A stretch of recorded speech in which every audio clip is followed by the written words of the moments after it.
ভারতের শাসক দল বিজেপি ভারতীয় সহ জাতিগত বাঙালি মুসলিমদের নির্বিচারে দেশ থেকে তাড়িয়ে বৈষম্যমূলক মনোভাব উস্কে দিচ্ছে।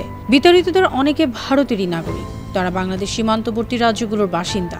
অবৈধ অভিবাসী অভিযোগে তাদেরকে বাংলাদেশে পাঠানো হচ্ছে।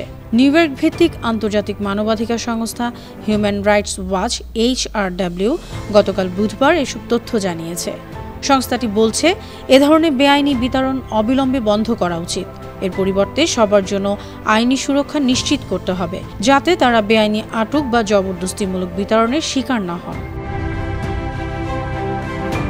সংস্থাটির এশিয়া অঞ্চলের পরিচালক ইলেইন পিয়ারসন বলেছেন, গেল জুন মাসে HRW 9টি মামলার ভুক্তভোগী ও তাদের পরিবারের সদস্য সহ 18 জনের সাক্ষাৎকার নিয়েছে।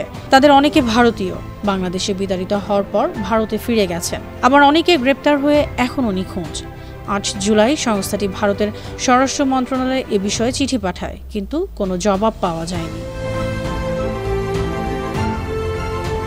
ভারত সরকার বিতাড়িত ব্যক্তিদের প্রকৃত সংখ্যা প্রকাশ করেনি, তবে বর্ডার গার্ড বাংলাদেশ বিজিবি জানিয়েছে, গেল 7 মে থেকে 15 জুন পর্যন্ত ভারত থেকে 1500 জনের বেশি মুসলিম পুরুষ, নারী ও শিশুকে বাংলাদেশে পাঠানো হয়েছে।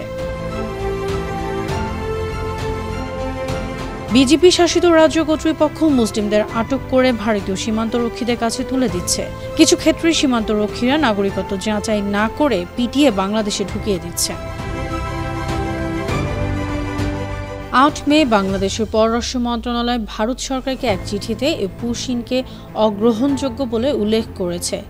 জাতিসংঘের মিয়ানমার বিষয়ক বিশেষ দূত টম অ্যান্ড্রুজ এ ঘটনাকে মানবিকতার অবমাননা ও আন্তর্জাতিক আইন গুরুতর লঙ্ঘন বলে মন্তব্য করেছেন। News desk, Bangla TV.